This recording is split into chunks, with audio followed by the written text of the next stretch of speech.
See the money won't stay for your meal. Getting all the piece of pie for your wife.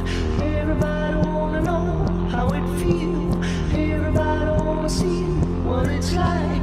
Living in a big house, I don't mind. Me and Misty is so endless, the place to make your money. Alright.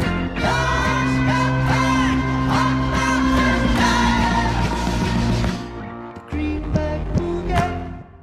Bonjour et bienvenue dans Legal Club Sandwich, votre rendez-vous pour passer un bon moment et découvrir du contenu juridique. Mais pas que, mais toujours de qualité, ça c'est sûr, dans une ambiance toujours détendue, c'est notre promesse. Je suis Audrey Deléris et je suis ravie de recevoir notre invité du jour, Louis Degos, qui est managing partner du bureau parisien du cabinet d'avocats Kellen Gates et bâtonnier élu du barreau de Paris, qui prendra ses fonctions en janvier 2026. Bonjour Louis, comment vas-tu aujourd'hui? Bonjour Audrey, ça va très bien. Bonjour Lindia, bonjour Pierre. On est ravis de te recevoir et merci d'avoir accepté notre invitation. Merci à toi. Et avant de te poser nos questions qu'on a hâte justement de te poser, vous le savez, chers auditeurs, je ne suis pas seule, jamais, pour le coup, parce que je suis accompagnée de mes co-chroniqueurs favoris, Lindia Le Sauvage, qui est la reine de la prise de parole en public, que le monde entier nous envie, et le monde entier nous envie aussi Pierre Landy, le roi de l'executive mentoring. Un casting royal, comme j'aime à le dire autour de moi. Pierre, comment tu vas aujourd'hui? Et Écoute, de quoi tu nous parler tout à l'heure? écoute, je vais très bien. Et puis, si vous aimez ma voix, pouvez me trouver partout. Je me suis lancé sur tous les réseaux sous le pseudo The Leadership Wizard. Donc, voilà, je suis sur Instagram, TikTok et tout. Je suis au taquet. Et donc, ça va très bien. Ça me donne une dynamique extraordinaire. Et aujourd'hui, je vais vous expliquer comment motiver et fidéliser vos collaborateurs avec un tout petit budget. Et donc, c'est mon côté Tom Cruise, mission possible. Merci Pierre, et toi, comment tu vas, Lindia? Quelle belle introduction. Ça va être difficile de passer derrière Monsieur Pierre Landy. Je suis ravie d'être là, ravie de découvrir Louis Degaut, qui va nous raconter tout un tas de choses qu'on a envie de découvrir, mais je n'en dis pas plus. Et aujourd'hui, chronique un petit peu différente pour moi, étant donné que je vais vous livrer des recommandations de livres, de vidéos et de films sur la prise de parole qui peuvent vous inspirer. En tout cas, moi, c'est ce que je donne souvent à mes clients comme recommandation. Et on va profiter du fait d'avoir notre bâtonnier pour avoir également son avis et ses recommandations. Merci Lindia, merci Pierre, on a hâte d'être à vos chroniques, mais en attendant, on va revenir à notre invité du jour, donc Louis, à toi pour parler évidemment de qu'est-ce que c'est être bâtonnier, est-ce que c'est le bouclier des avocats ou bâton dans les roues, donc tout un programme. Est-ce que justement tu as un message à faire passer, Louis, à nos auditeurs pour commencer? Ah bah mon message, c'est certainement pas d'être le bâton dans les roues. Bouclier des avocats, oui, pas bâton dans les roues, bâton de temps en temps, mais c'est pas dans les roues, c'est dans ce qui fonctionne pas. Et ce qui fait mal, soit aux avocats, soit à la profession, soit à nos clients. Ça, oui, faut arrêter.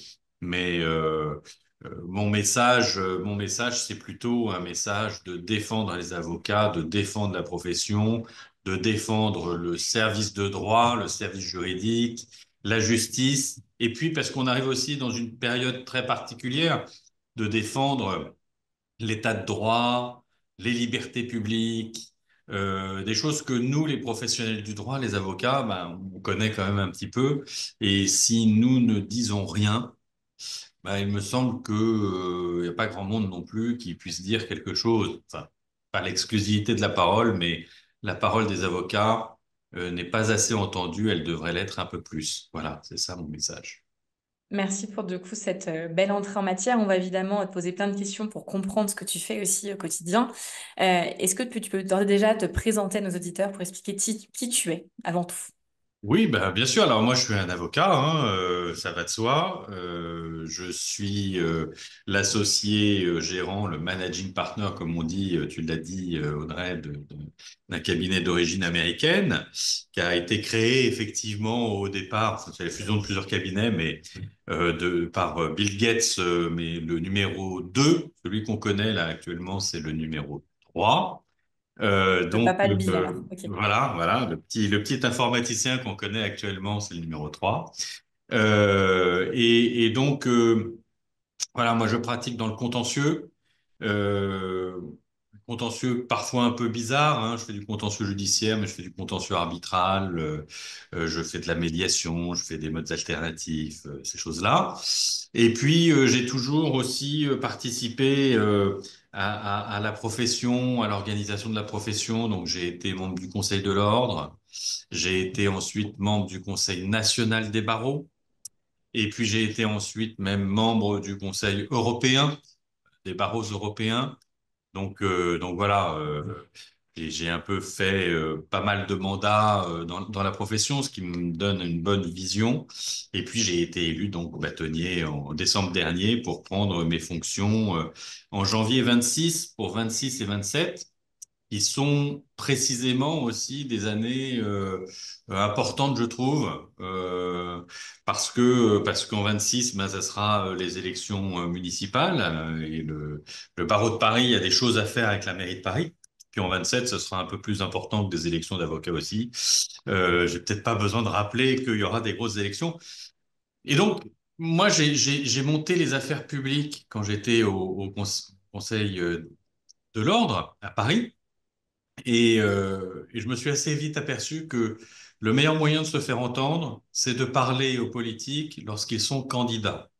Une fois qu'ils sont élus, ils écoutent plus beaucoup. Mais quand ils sont candidats, ils écoutent et même parfois ils prennent des engagements. Donc c'est là le moment, le momentum comme on dit, il est là et je compte bien effectivement en faire profiter la profession. Entendu. Et tu prends tes fonctions au mois de janvier. Donc là, tu es Janvier, bâtonnier janvier élu, hein, c'est ça? 2026, exactement. Janvier Ok. 2026 pour 2 ans.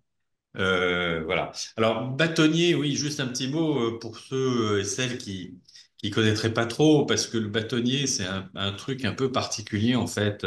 Même moi, hein, je me suis un peu renseigné, même après 24 ans cumulés de mandat, il a fallu que je me renseigne un peu, euh, parce que c'est une institution assez bizarre, très ancienne.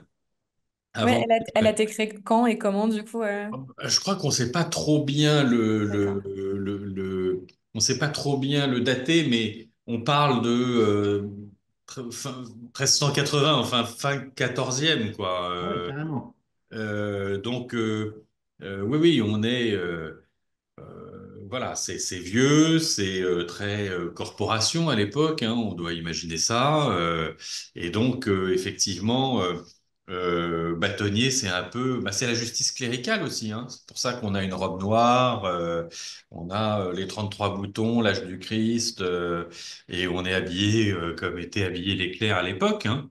Donc, le bâtonnier, c'est un peu l'abbé dans son abbaye, et le bâton, c'est le bâton épiscopal des évêques, hein, en fait. Hein. Donc D'accord. voilà. Et puis après est venu le Conseil de l'ordre pour contrebalancer le pouvoir du bâtonnier, justement. Et ce qui fait qu'on est sur une composition assez bizarre, c'est des avocats pour imaginer ce genre de choses. C'est que le bâtonnier donc représente l'ordre, le barreau. C'est lui le chef du barreau. Mais le barreau, il est dirigé par le Conseil de l'ordre, qui est présidé par le bâtonnier, mais le bâtonnier ne fait pas partie du Conseil de l'ordre. Donc, le bâtonnier est élu au suffrage universel direct, alors que le Conseil de l'ordre aussi, mais c'est pas le Conseil de l'ordre qui élit le bâtonnier. Vous voyez, donc ça fait pouvoir contre pouvoir. C'est très spécial, bien que finalement on le connaisse aussi dans notre République française. Hein. Le président, il est élu, le président de la République est élu par suffrage universel direct, et puis, c'est le Conseil des ministres hein, qui est le gouvernement qui gouverne, hein, mais le président n'en fait pas partie. Voilà. Bien qu'il le préside aussi. Alors, une question, Louis. Lors de ces dernières élections, seul un tiers des avocats du barreau de Paris, je crois, a voté. Pourquoi y a-t-il peut-être un désintérêt pour cette fonction?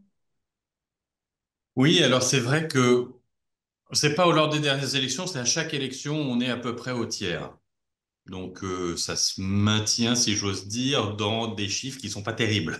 C'est, Hmm. euh, Après, c'est pas terrible, mais effectivement, dans d'autres professions réglementées, c'est pire. c'est même bien pire. Donc, le problème qu'on a, c'est qu'à Paris, on est très nombreux. On a du mal à effectivement euh, motiver les confrères, les consoeurs. Que cette année en particulier, on était très proche des élections précédentes parce qu'il y a eu un changement de calendrier, donc je rentre pas trop dans la technique, mais ce qui est vrai que du coup, ça a un peu surpris les gens. Et puis ces élections professionnelles, ben, il y a beaucoup de méconnaissances et donc pas mal de désintérêt. Il est vrai que en région, il y a une participation des avocats beaucoup plus importante aux élections professionnelles. Mais là-dessus, moi, j'ai une petite anecdote, hein. Je me souviens d'être allé dans un barreau que je nommerai pas parce que je veux pas non plus. Mais bon, un barreau assez important, mais peu nombreux, hein, environ 80 avocats. Et j'y allais, moi, pour plaider. Et donc, je m'étais présenté au bâtonnier du barreau, qui était mon postulant d'ailleurs. Donc, je devais déjeuner avec lui. Euh, donc, je me suis pointé vers 11h30, 11h45, pour pas être trop en retard, hein, audience oblige ensuite. Et c'était un jour de vote. Et dans le barreau, comme au barreau de Paris à l'époque, mais c'est plus possible maintenant avec 35 000 avocats, les avocats vont voter dans le bureau du bâtonnier. Il y a une urne. Et donc, j'arrive et le bâtonnier se tourne vers le secrétaire du bureau de vote, qui devait être aussi un confrère, en lui disant, mais dis donc, il y en a encore combien là qui doivent voter, qui n'ont pas encore voté là? Alors, il balance 7-8 noms. Et je vois le bâtonnier prendre son téléphone, appeler, allô Jean-Pierre, là, t'es où là? Tu sors d'audience? Bon, ben, on t'attend, hein, tu arrives. Et il s'est fait les 8 personnes comme ça, qui sont tous arrivés au bout de 10 minutes. Et effectivement, ils ont voté les 8 derniers. Et bon, bah ça y est, tout le monde a voté, tout le monde a voté. Donc on ferme le bureau d'élection et on est parti déjeuner. 100% de participation. Voilà. Donc c'est vrai que c'est plus facile dans certains barreaux que Ah ouais. quand on est au Surtout, barreau de moi, Paris. pour On peut pas l'avoir faire ça. pour l'avoir reçu, quand c'est la campagne électorale, on est un peu inondé d'emails et Ouais. de prestations. Et au bout d'un moment, je dois avouer, je fais mon meilleur coupant en public, moi j'ai cliqué sur Delete, quoi. Je n'en pouvais plus. Et donc il y a certainement un truc peut-être à réfléchir dans la façon avec laquelle tout ça est fait, parce que c'est vrai qu'au bout d'un moment, on est, mais littéralement, moi qui suis tout seul, mais inondé de mails à ce moment-là et de trucs dans tous les sens. Et au bout d'un moment, voilà, il y a un truc dans cette campagne mais qui est lié au fait qu'on est 35 000. Donc, il n'y a pas 36 façons de procéder. Mais c'est vrai que je pense que ça joue aussi, ça. Ouais, mais c'est vrai ce que tu dis, Pierre, mais c'est très compliqué en fait parce que à la fois on a un désintérêt et donc l'institution et les candidats, les uns et les autres, essayent de motiver et de se faire connaître. Que ben, aujourd'hui, c'est vrai que la communication numérique c'est la plus importante. Alors, il y a des emails, il y en a peut-être, on essaye en tous les cas d'avoir moins d'emails qu'avant parce que c'est limité à 3 ou 5 par candidat, je me souviens même plus. En revanche, dans les réseaux sociaux, là, ça marche à fond, mais les réseaux sociaux, tu y vas si tu as envie d'y Oui, aller, hein, t'es pas absolument, c'est obligé. ça. Voilà. Donc, c'est peut-être là-dessus qu'il faut travailler. Effectivement, avoir des emails un peu plus ciblé, un peu plus limité, laisser la liberté dans les réseaux sociaux parce que ça, chacun fait ce qu'il veut. Voilà, mais c'est compliqué. Et puis c'est compliqué aussi parce que c'est finalement une approche très marketing de l'élection, uniquement dans la communication et très peu dans la réflexion. Et c'est ça Exactement. qui est Et assez c'est dommage. ça qui est un peu, qui est presque un peu dommage, ouais. Ouais. Il y avait Et combien pourquoi est-ce de que candidats? Eh bien, il y avait, si ma mémoire est bonne, 5 candidats, c'est des binômes généralement? 5 binômes, voilà. Enfin, en fait, quatre binômes étaient vraiment en lice. Et dis-moi, pourquoi est-ce que les élections, elles ont lieu aussitôt par rapport à la prise de fonction effective? Parce que tu dis que tu vas être que en janvier prochain et Ouais, tu as été élu il y a quelques mois.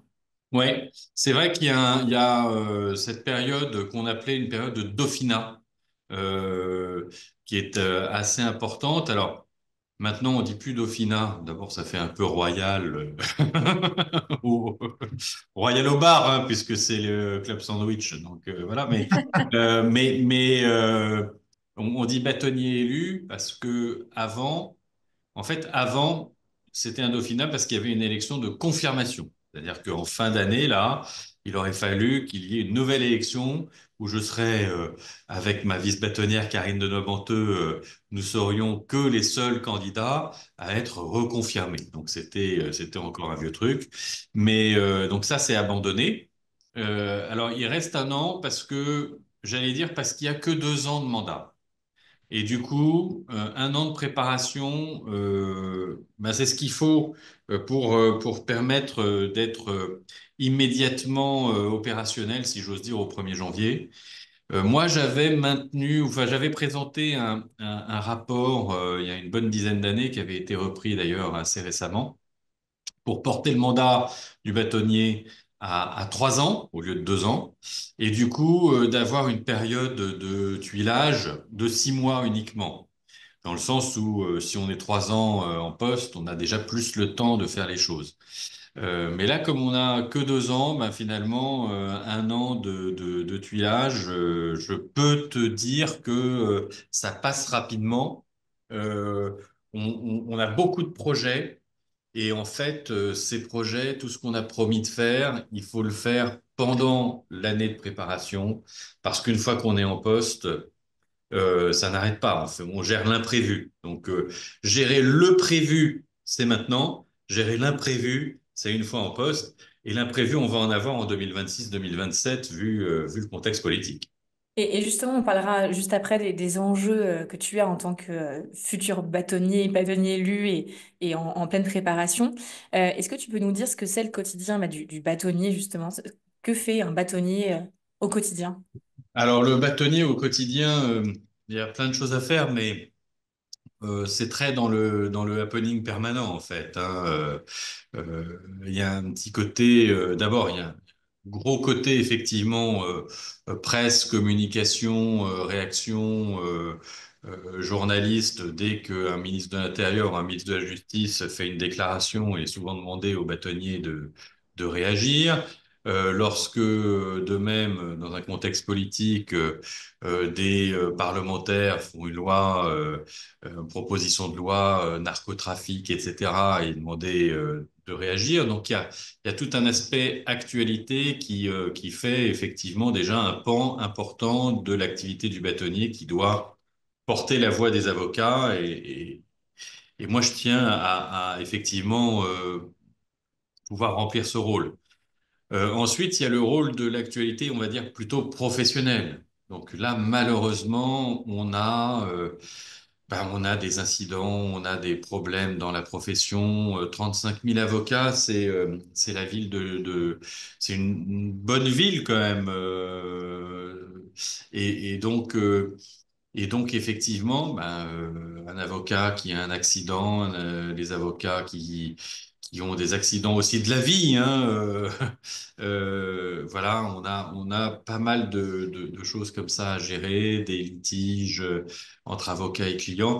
Enfin, il faut voir que le bâtonnier là-dessus a un rôle à la fois donc de porte-parole, à la fois de régulateur, à la fois de juge aussi des problématiques entre avocats, à la fois de déontologue, c'est-à-dire les problématiques entre les clients et les avocats, à la fois institutionnel, c'est-à-dire un rôle pour Paris vis-à-vis du national, voire vis-à-vis de l'international, parce que Paris est un grand barreau international, c'est le plus grand barreau d'Europe, hein. Faut pas l'oublier non plus. Donc, Ah oui. enfin voilà, il y a énormément de choses, ça n'arrête pas en fait, hein. Ça n'arrête pas. Et du coup, t'arrives à faire ton travail classique avec tout ça, ou du coup, tu es obligé pendant 2 ans de peut-être encore plus déléguer à tes équipes, ou je sais pas comment, oui. Ouais, il faut vraiment s'organiser. Donc, c'est aussi pour ça que l'année de préparation est importante. Là, je suis en train effectivement de bien organiser les choses au niveau de mon cabinet. Alors, c'est vrai que managing partner du cabinet, ça sera compliqué de continuer pendant un an ou deux. Et donc, ça se met en place, on arrive à déléguer, à organiser, à prévoir aussi. De toute façon, le bon management, c'est aussi de la prévision, donc on arrive pas mal à prévoir les choses. Euh, et puis au niveau des dossiers et des clients, c'est sûr aussi qu'il faut bien organiser les équipes avec une délégation et avec aussi des trous. Si tu veux, je suis déjà moi en train d'organiser mon année 2026 en termes d'audience. Par exemple, j'ai pas mal d'audiences d'arbitrage en tant qu'avocat ou en tant qu'arbitre. Elles sont déjà prévues à l'avance, très largement un an avant. Et donc, elles sont déjà à mon agenda pour 2026. Et à cet égard, l'ordre des avocats est encore beaucoup sur le modèle judiciaire et donc suit le calendrier judiciaire. Donc, je veux dire que ça suit aussi du coup les vacations judiciaires. Vacations judiciaires, finalement, il y en a beaucoup plus que ce que je pensais, hein. Je m'étais jamais vraiment penché sur la question, mais euh, bon, si on compte vraiment au doigt mouillé au maximum, alors c'est vrai que c'est raboté dans tous les sens parce que les magistrats ont quand même des urgences à gérer, mais grosso modo, il y a 8 semaines l'été, il y a 2 semaines à la Toussaint, 2 semaines à Noël, 2 semaines février, 2 semaines à Pâques. Donc, si tu additionnes le tout, on peut se retrouver entre 12 et 16 semaines de vacations judiciaires par an. Dans ces vacations judiciaires-là, on a tout le temps qu'il faut pour placer, en tous les cas, moi, dans ma pratique d'arbitre et de conseil en arbitrage, euh, j'ai le temps de placer quand même pas mal d'audience. Voilà. Alors bien sûr, ça oblige un peu tout le monde de bosser aussi l'été, mais bon, là aussi, c'est une prérogative du bâtonnier que, soit comme on dit, de passer en priorité aux audiences, soit de conduire un peu les confrères à travailler peut-être dans des époques où ils préféreraient prendre des vacances. Mais bon, le boulot de bâtonnier oblige un peu tout le monde à s'adapter, quoi. Voilà. Alors, Louis, dans les enjeux actuels pour les avocats, ils sont nombreux. Il y en a un qui revient évidemment énormément en ce moment, dont on nous parle beaucoup, c'est en matière d'intelligence artificielle. Ouais. Quel est ton avis sur le sujet, ou en tout cas, quels sont les enjeux précis pour les avocats? Bah, moi, c'est un sujet que je connais un petit peu puisque pendant mes mandats successifs au Conseil national des barreaux, j'ai présidé pendant 6 ans la prospective et l'innovation juridique. Donc, la prospective des avocats et l'innovation juridique.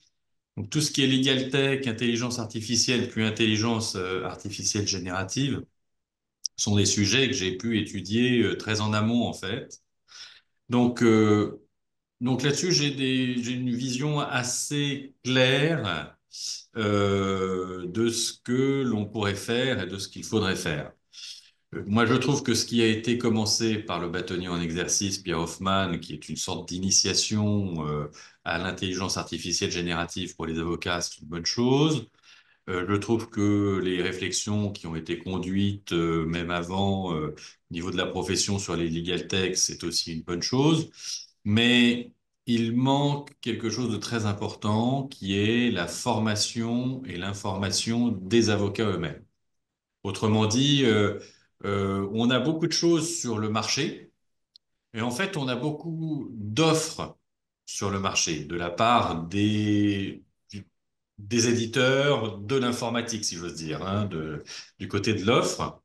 Mais en revanche, du côté demande, les avocats sont pas très sophistiqués et pas très connaisseurs.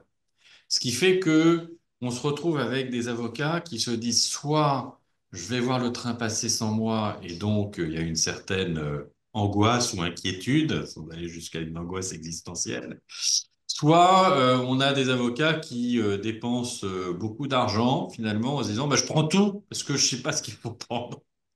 Et c'est pas bon non plus parce que c'est un coût important et ça vient du coup appesantir les comptes des professionnels. Mais Donc, Donc là, il y a une vraie formation à apporter aux avocats. Et ce que je voudrais lancer, moi, dès le début de mon mandat, c'est ce que j'ai appelé le Big Bang du numérique. Big Bang pour dire, bah, faut bien un commencement quelque part, même si ça a commencé avant, il faut quand même prendre date, ou la grande mise à jour du numérique, mais c'est pas la mise à jour des programmes, c'est la mise à jour des avocats, qui pourrait se faire d'ailleurs s'étaler sur plusieurs jours. Moi, je pense au mois du numérique, au mois du Big Bang, au mois de la mise à jour où il y aurait à la fois une présentation, une sorte de salon de ce qui existe, à la fois des formations, à la fois des face-à-face, des tests, des voilà, Comme ça existe un des petit cas peu, d'études, enfin comme ça existe un peu pour les juristes ou directeurs juridiques. D'ailleurs, il y a souvent des forums où il y a des voilà. exposants avec les Legal Tech. Donc là, ce Rencontre sera un peu la droit. même chose, mais côté avocat alors. Exactement, une sorte de forum ouvert qui se Mm. fasse sur plusieurs jours avec aussi, bien sûr, des propositions online pour permettre aux avocats qui ne peuvent pas se libérer de pouvoir y aller. Bref, d'avoir ce foisonnement-là qui permettrait en tous les cas à tout à chacun de se tenir au courant et de se sentir, en tous les cas, et de sentir que tout est possible et que tout est à disposition pour apprendre. Voilà. Est-ce que tu penses pas aussi, tu m'as parlé de ceux qui disent, bon, il y a enfin, tu nous as dit le train qui va passer ou ceux qui sont à fond dedans qui essayent tout. Est-ce que tu penses pas qu'il y a aussi un peu un côté, non mais nous, les avocats, l'intelligence artificielle, ça va pas nous remplacer, ça peut pas nous remplacer, on est enfin, tu vois, il y a un côté euh, Ouais. presque autruche, j'avais envie de dire, par rapport au sujet, alors qu'il faut, je pense, totalement commencer à comprendre que c'est là et ça ne va pas s'en aller, et qu'il faut prendre ce qu'il y a à prendre parce que c'est un gain de temps fou, et en fait comprendre ce que va devenir et que le rôle doit nécessairement évoluer parce que ça va évoluer. Enfin, parce que enfin, je pense qu'on n'est plus très loin, on est à 2 3 ans, peut-être 4, de l'IA qui va être capable de pondre des conclusions hyper rapidement. Enfin, c'est tellement fou, moi, déjà en 2 ans, tout ce que je vois, je suis Ouais. à fond dedans, et en plus, je participe à un think tank qui est l'idée par Fleet Network, le cabinet BG2V et une société de Legal Ops qui s'appelle KM Consulting, où on travaille énormément toutes les solutions. Et enfin, c'est monstrueux déjà la progression en 18 mois de ce que c'est capable de faire. Et c'est vrai que nous, on est complètement dedans parce que quand on regarde les explications, il y a une interview extraordinaire que je vous invite à suivre sur YouTube du fondateur de Mistral par Hugo Décrypte qui dure 1 heure et demie et que je vous invite à écouter et qui explique à quel point tout est basé sur les mots, l'écrit, surtout à la base. Donc on est vraiment en première ligne en fait, les Ouais, avocats. ouais, ouais. Donc, Non, mais je suis c'est quoi ton sentiment? non, non, mais moi, je suis tout à fait d'accord avec toi. Alors, mais seulement, moi, ce que je pense vraiment, après avoir bien réfléchi à la question, je ne pense pas qu'il y aura un grand remplacement. En revanche, je pense qu'il y aura un grand déplacement.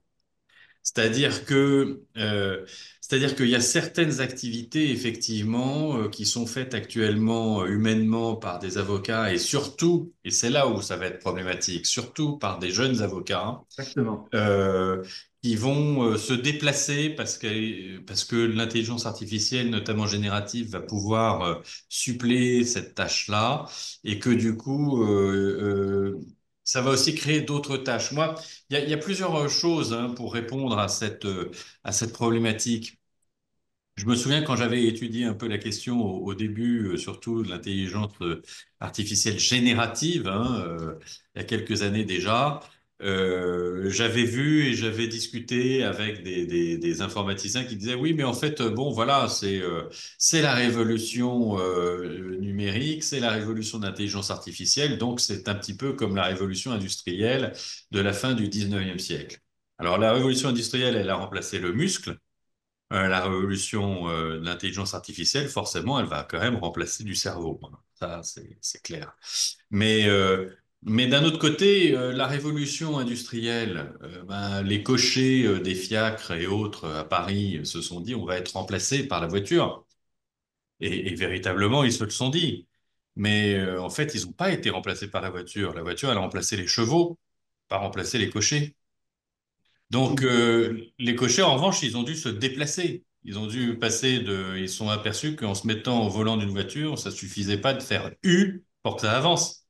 Il a fallu se former pour passer la première, accélérer, etc. Donc, c'est un petit peu la même chose. Il faut voir ce que ça va remplacer, il faut voir ce que ça va déplacer. Et là-dessus, moi, je suis persuadé qu'il y a une vraie réflexion à avoir sur ce déplacement, surtout auprès des jeunes. Est-ce qu'on va gagner du temps? Oui, on gagne du temps sur certaines tâches, notamment de recherche, de synthèse, etc. Mais moi, si je prends mon exemple particulier, en tant qu'arbitre, donc en tant que juge, il y a 5-6 ans, sur une affaire de, je sais pas moi, contentieux post-acquisition entre associés d'une société. D'un côté, j'avais 3 arrêts de la Cour de cassation, de l'autre côté, j'avais 2 arrêts de la Cour de cassation et un de la Cour d'appel de Paris pour juger. Aujourd'hui, j'en ai 57 d'un côté et 63 de l'autre qui comprennent des jugements du tribunal de commerce de, je sais pas moi, Melun, Avranches et autres. Donc, euh, effectivement, on a gagné du temps sur certains points. On va en revanche en créer du temps de travail sur d'autres points, sur du tri, sur une analyse plus approfondie des choses. Donc, et peut-être une complexification aussi des choses parce que l'intelligence artificielle va être capable de traiter quelque chose dont on n'est pas capable aujourd'hui, qui est le big data du numérique judiciaire. J'ai une question, Louis. Alors, je vais être un peu embêtante, mais je sais que tu es habitué aux interviews, donc je me permets. Parce que j'ai quand même l'impression que le système judiciaire, il est pas du tout en avance sur tout ça. Et notamment, je pense au drame qui est survenu en Normandie avec le massacre de 2 agents pénitentiaires, pardon. Oui, Tu vois de quel drame je parle. oui, Ça aurait pu être évité si on avait fait tout ça en vidéo. Et de ce que j'ai entendu, la visio n'a pas été proposée parce que les juges ont estimé qu'ils n'avaient pas le matériel adéquat. oui, oui. Alors quand j'entends ça, je me dis, mais on est quand même très très loin de se moderniser dans le milieu de la justice. Ah bah oui, je te le confirme. D'ailleurs, nous, les avocats, on se plaint de pas être assez à jour, etc. Ce qu'on vient de dire avec Pierre. Mais les magistrats, les juges, c'est bien pire. C'est bien, bien pire. Ils sont très en retard.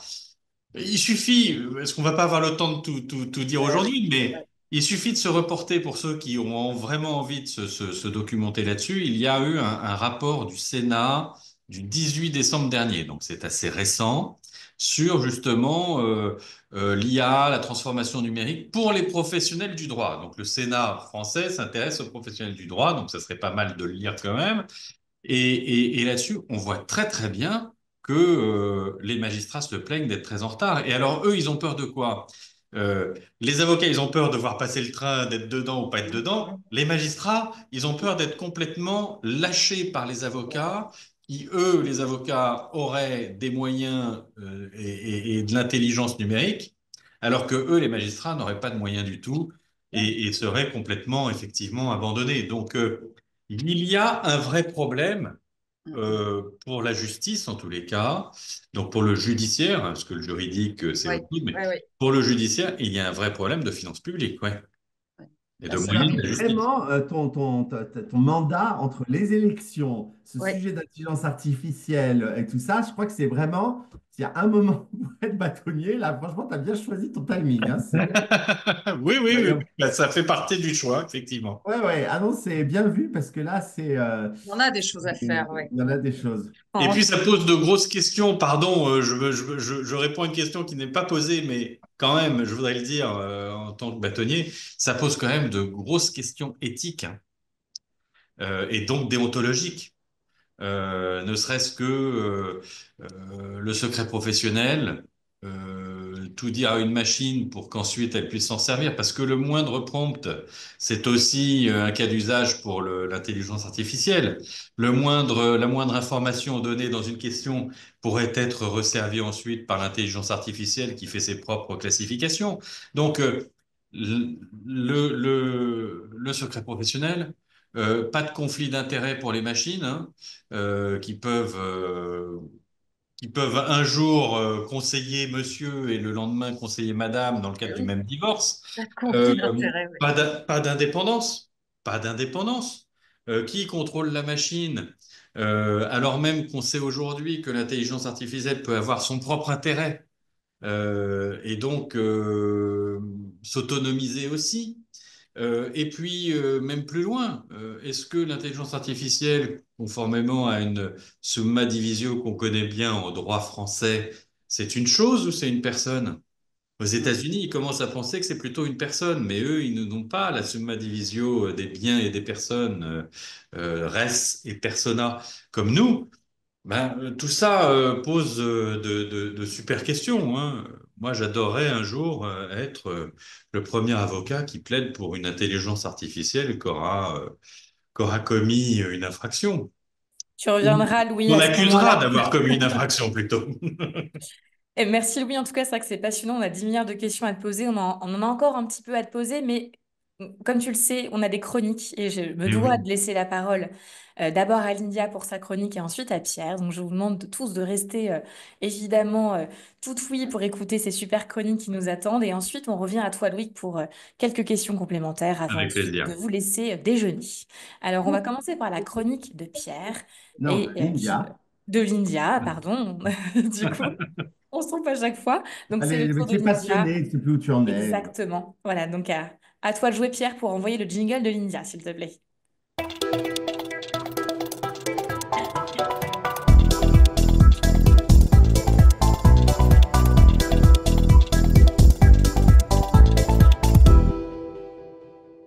Formidable, Pierre. Merci beaucoup. Bah oui, c'est pour que Alors, les gens nous regardent de toute façon un peu plutôt que de nous écouter. C'est pour ça que je suis très visuel. tu as raison, tu as raison. Alors, le sujet de ma chronique aujourd'hui, prendre la parole, s'inspirer avant de parler. Ça va beaucoup plaire à Louis de Gaulle. Quand on travaille la prise de parole, on pense souvent à ce qu'on va dire et à comment le dire. Mais avant de parler, encore faut-il avoir envie de prendre la parole, avoir confiance en sa voix. Et cette confiance, elle ne se décrète pas, elle se nourrit, elle s'inspire et elle se cultive. Alors aujourd'hui, j'avais envie de vous proposer une chronique un peu différente, une chronique faite de recommandations, films, livres, conférences, des supports que je recommande souvent à mes clients parce qu'ils aident à ouvrir des portes intérieures avant même d'ouvrir la bouche. Alors on va commencer par le cinéma avec un premier film incontournable, Le discours d'un roi. Il raconte l'histoire vraie du roi George VI qui souffrait de bégaiement et qui, à la veille de la Seconde Guerre mondiale, je vous le rappelle, doit prononcer un discours radiodiffusé. C'est une histoire de paroles empêchées et de paroles libérées. Ce que j'aime, moi, profondément dans ce film, c'est qu'il montre que parler est un acte de courage. Le roi travaille avec un coach vocal, Lionel Log, qui n'a rien de protocolaire, mais qui va l'aider à se reconnecter à sa voix et donc à son autorité intérieure. Ce film illustre parfaitement ce que je vis aussi en accompagnement. Une parole, ce n'est jamais juste de la technique, c'est une histoire personnelle à traverser. Autre film que je recommande chaleureusement, Louis, que tu dois connaître, À voix haute, un documentaire poignant sur le concours Eloquentia. Alors, Eloquentia, on suit des étudiants de Seine-Saint-Denis qui s'entraînent à l'art oratoire. Ils n'ont ni réseau, ni costume, ni code, mais ils ont une chose, leur authenticité. Et ça s'entend. Je vous le recommande. Pour les livres, maintenant. Côté lecture, impossible de ne pas citer, surtout dans Legal Club Sandwich, La parole est un sport de combat de Bertrand Perrier, avocat que vous connaissez bien entendu et coach de l'éloquence. Il raconte comment la parole l'a sauvé, lui, ancien timide, et comment elle peut émanciper. Il y a dans ce livre une énergie de combat, mais aussi une grande tendresse pour ceux qui n'osent pas encore. Autre pépite, le livre d'Amy Cuddy, Montrez-leur qui vous êtes. Si son nom vous dit quelque chose, c'est parce que son TED Talk sur le body language a fait le tour du monde. Elle explique que notre posture physique influence notre posture mentale. Se tenir droit, occuper l'espace, Respirez profondément. Ce sont des gestes simples, mais qui changent tout. Troisième livre, Les mots sont des fenêtres ou bien ce sont des murs. Marshall Rosenberg, un incontournable sur la communication non violente. Ça peut énormément aider notre bâtonnier aussi. Ce livre montre comment les mots peuvent relier ou blesser et nous invite à choisir une parole plus claire, plus humaine et plus juste. Maintenant, passons au Take Talk. 10 minutes qui donnent envie de s'exprimer ou même moins. On va en parler. Ce sont des petits formats très puissants que je recommande entre deux rendez-vous ou pendant une pause déjeuner si vous n'êtes pas en train d'écouter Legal Club Sandwich. Alors, on y revient. D'abord, Amy Cuddy, évidemment. Sa conférence est une référence. Elle y montre que si vous vous tenez comme quelqu'un de confiant, vous finissez par le devenir. Ensuite, nous avons Simon Sinek, dans Start with Why, nous rappelle que la force d'une prise de parole, c'est le sens qu'on y met. Ce fameux why qui donne de la colonne vertébrale à tout un discours. Et puis un petit bijou d'humour que je viens de découvrir. Je remercie Sophie qui était en formation au théâtre avec moi la semaine dernière et qui m'a partagé ce TED que je ne connaissais pas. Will Stephen, How to Send Smart in Your TEDx. Une parodie hilarante d'un TEDx où il ne dit rien de fond et pourtant tout dans la forme donne l'illusion du charisme. Ce talk est une vraie pépite pour réfléchir à ce qu'on dégage, parfois plus que ce qu'on dit. Et vous allez voir, en plus, c'est vraiment très drôle, je vous le recommande. Pourquoi est-ce que je vous parle de tout ça? J'avance, Pierre. Oui, je vais peut-être aller au-delà de 5 minutes. Ne m'en veux pas pour une fois que ce n'est pas toi. Pourquoi est-ce que je vous Je parle n'ai de tout absolument pas ça? dit ça. Je me défends immédiatement. J'ai juste dit, tu vas nous l'envoyer, l'India, le Oui, bien lien. sûr. Et on le Tu mettra sais, en maintenant commentaire. que je connais le bâtonnier de Paris, je peux tout me permettre auprès de mon avocat, Maître Landy. Donc, tout va bien. Je suis hyper sereine, Pierre. Oh. Pourquoi est-ce que je vous parle de tout ça? Parce que parfois, ce qui bloque dans la prise de parole, ce n'est pas le message, mais le regard sur soi. Et ça, c'est intéressant pour tous les avocats et les juristes qui nous écoutent. Et un film, un livre, une vidéo, peut-être même l'épisode d'aujourd'hui du Legal Club Sandwich, peuvent vous donner un miroir différent, plus bienveillant et plus courageux. Alors, en conclusion, la parole ne se résume pas à une série de techniques. C'est un art de présence, un acte d'audace, Louis, et parfois une source de joie aussi. Et si un film, une lecture, Audrey, ou une conférence peut vous aider à faire le premier pas, à oser un peu plus, alors la prise de parole ne commence plus sur scène, mais dans la vie. Inspirez-vous, laissez-vous toucher, laissez-vous embarquer et ensuite prenez la parole.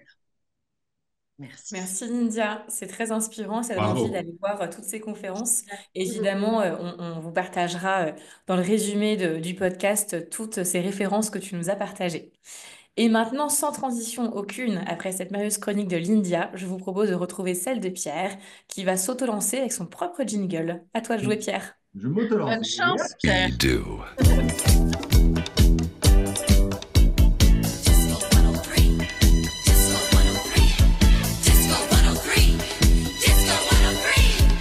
On n'a jamais changé ces jingles depuis la première émission. On est déjà à l'épisode, je sais pas, 83, 84 et je crois qu'on ne les changera jamais. Ils sont trop, trop bien. Alors, ben voilà, moi je vous l'ai dit tout à l'heure, comment motiver et fidéliser ses collaborateurs quand on n'a pas un copec, en tout cas pas grand-chose. Eh bien voilà, on va trouver comment des solutions pragmatiques avec votre budget digne d'un ticket de métro pour réussir à motiver vos collaborateurs. Parce que bon, les primes, les augmentations, c'est sympa, mais quand le budget est aux fraises, il faut sortir les idées et pas le chéquier. Et surtout, éviter le grand classique, le combo désengagement plus fuite des talents. Alors, bonne nouvelle, j'ai 6 stratégies testées, approuvées, pas chères pour motiver vos équipes, même quand votre tirelire fait grève. Alors, tout d'abord, célébrer les petites et grandes victoires, c'est tout bête. Mais le premier réflexe, la reconnaissance. Et là, je m'adresse particulièrement à nos amis avocats pour qui de mon expérience de mentoring, le renforcement positif n'est pas forcément quelque chose qui est inné chez eux lorsqu'ils travaillent avec leurs collaborateurs. Pas besoin de sortir les confettis et les stock options à chaque fois, mais un simple merci sincère, bien placé, peut faire des merveilles. Prenez 2 minutes en début de réunion pour mettre en lumière un membre de l'équipe. Envoyez un petit mail personnalisé, pas juste un bravo ou un pouce comme ça, un vrai message avec l'impact concret du travail qui a été fait. Et nous, par exemple, chez Yahoo, on avait mis en place les Legal Eagle Awards et c'était des nominations entre collègues avec tous les trimestres, avec un petit cadeau à la clé, un dîner ou un spectacle pour deux. Petit budget, maxi effet. Voilà, donc le merci déjà, pensez-y. Numéro 2, par exemple, offrir de la flexibilité et de l'autonomie. En 2025, bah maintenant, de nouveau, après la grande pandémie, offrir du temps, c'est offrir du luxe. Et finalement, c'est gratuit. Donc, voilà, décider qu'on va peut-être faire un peu de télétravail à la carte, négocier avec les RH, ou d'ailleurs ne pas négocier avec les RH et le faire en douce. Oui, je sais, je suis en train de le dire, le faire en douce avec un collaborateur qui a son enfant malade. Non, mais vas-y, travaille 3 jours à la maison, c'est entre nous, c'est bon, je bouge tes réunions, voilà.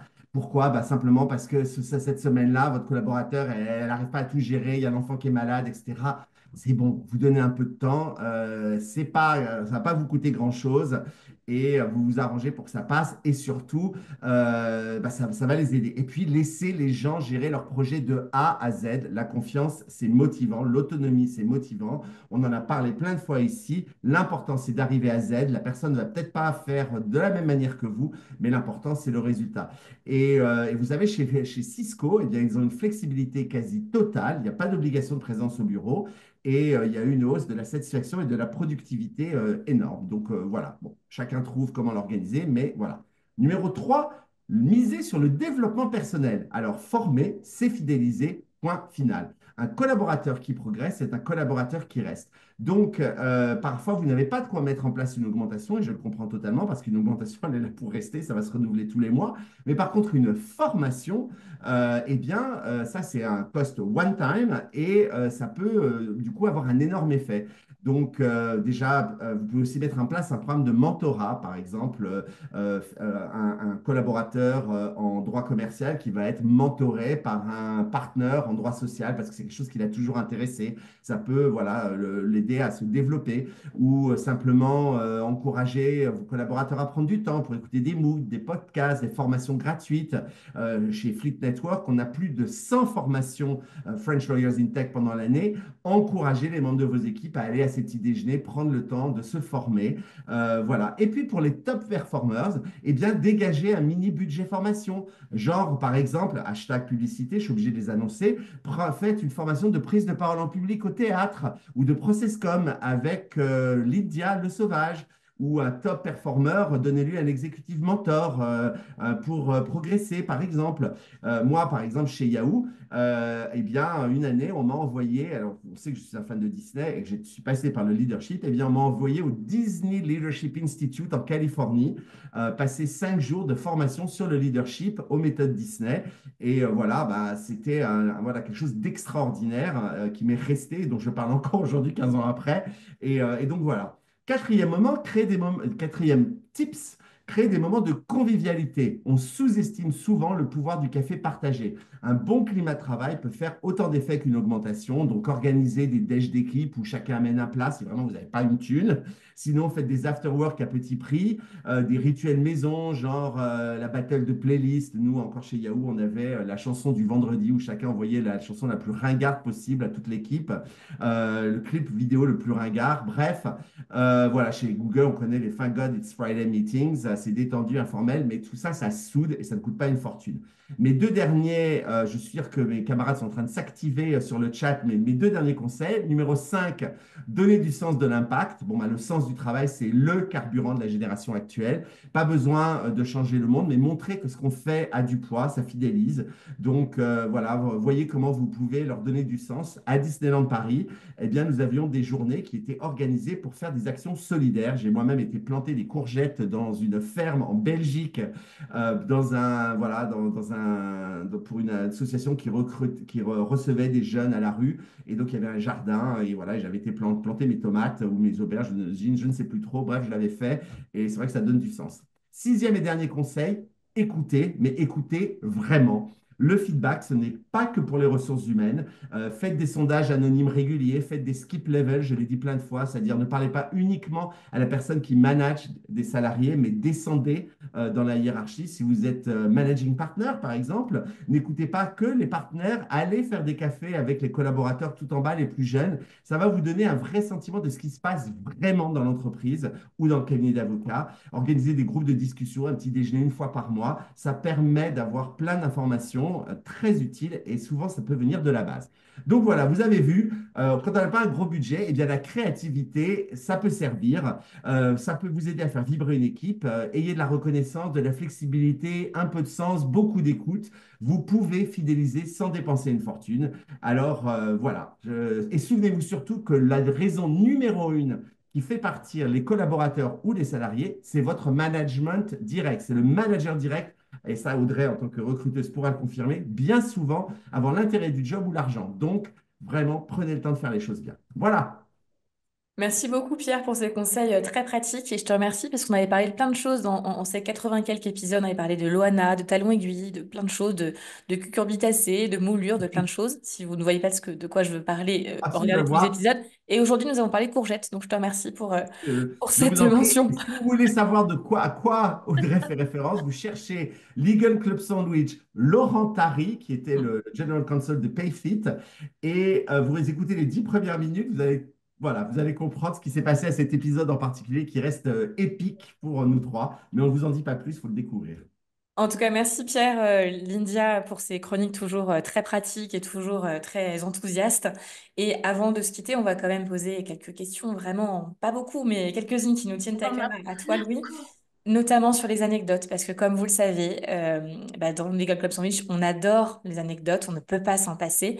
Donc je me dois de te poser des questions. Est-ce que tu as des anecdotes, Louis, à nous raconter? Et si possible, des anecdotes croustillantes. En as-tu? Croustillante. Oui, il y en a plein des anecdotes. Alors, une anecdote qui soit pas trop triste non plus, parce que il y en a beaucoup qui sont pas terribles, terribles.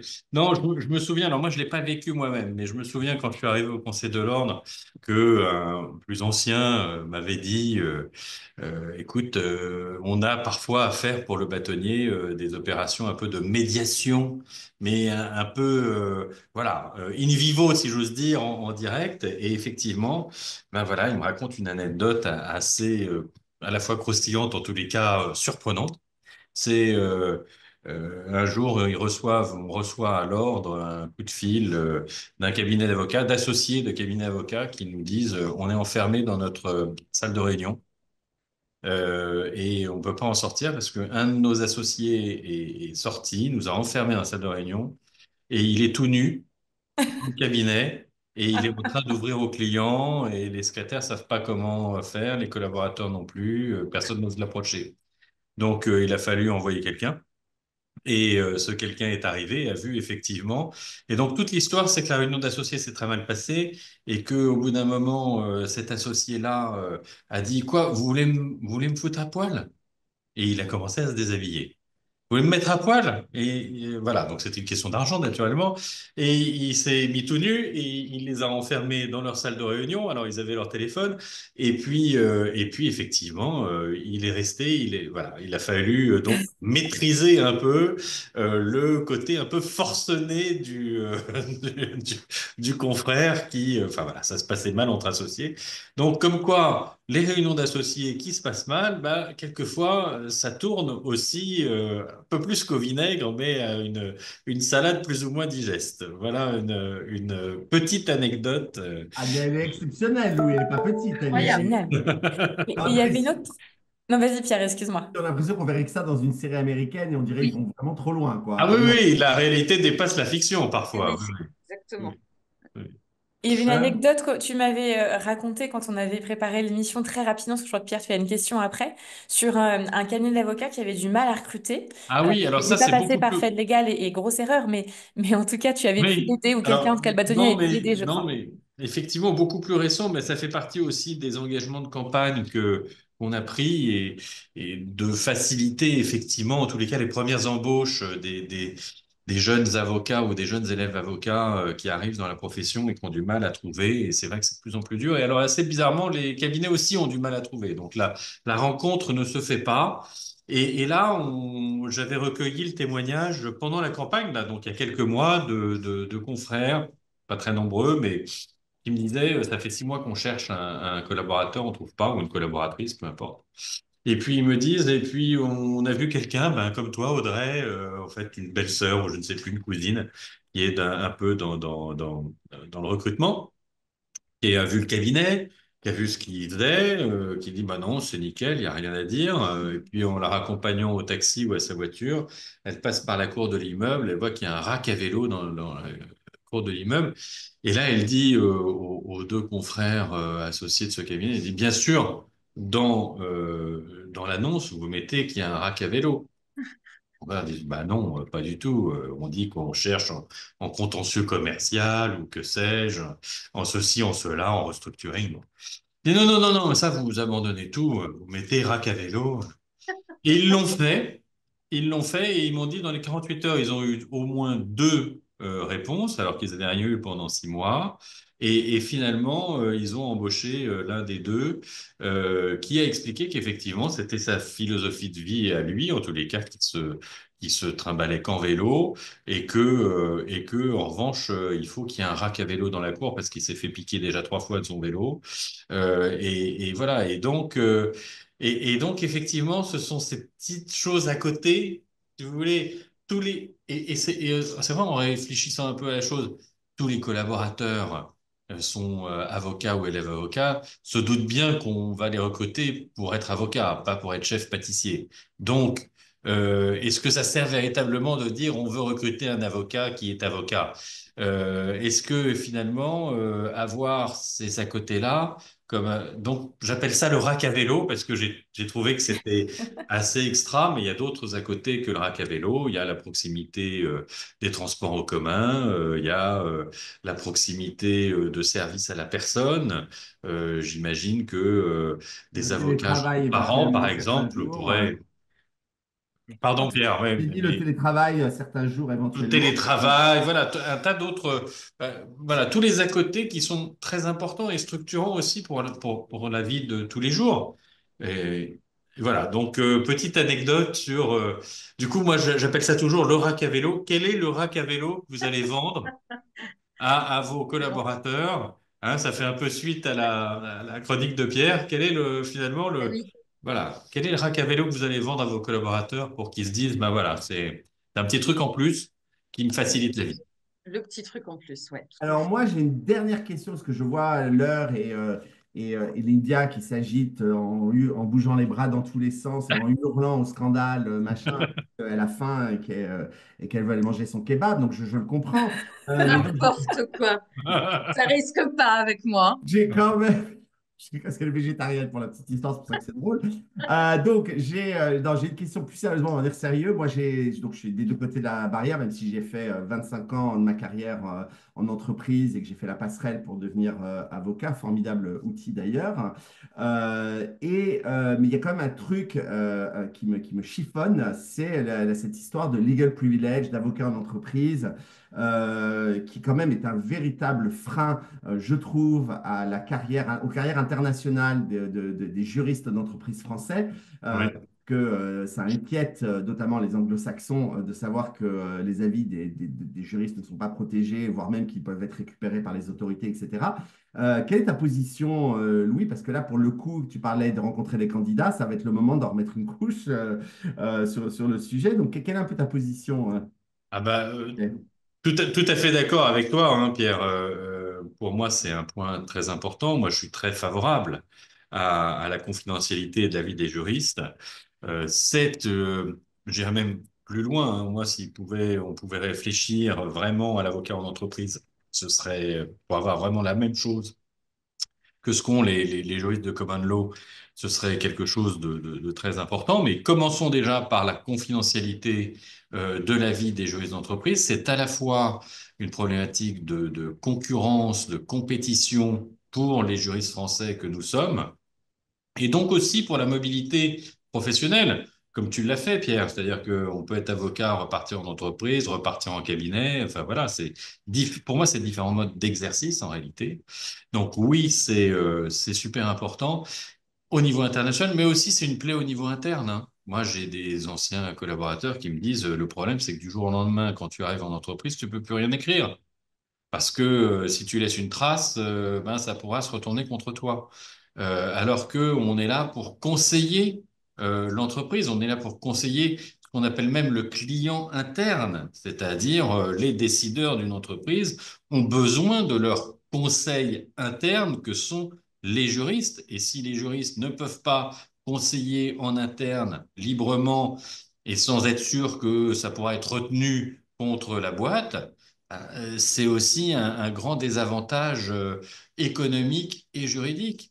C'est pas comme ça qu'on arrivera en tous les cas à revaloriser, qui est un point très important pour moi, revaloriser le droit et donc valoriser aussi la profession des juristes. Donc oui, c'est pour moi un point très important à l'international et à l'interne. Et je pense que ça n'entachera absolument pas. Je sais qu'il y a des inquiétudes de certains avocats, que ça va leur enlever du travail, etc. Je ne pense pas du tout que ça soit le cas. Ben C'est non, parce que ça sera toujours des complémentaire. juristes, ça sera toujours des juristes d'entreprise et même au contraire, je dirais que moi qui pratique quand même beaucoup à l'international, ce que je vois, c'est que lorsqu'on a un directeur juridique qui vient d'Harvard ou de Yale, ben assez bizarrement, il va prendre des avocats qui viennent aussi d'Harvard ou de Yale.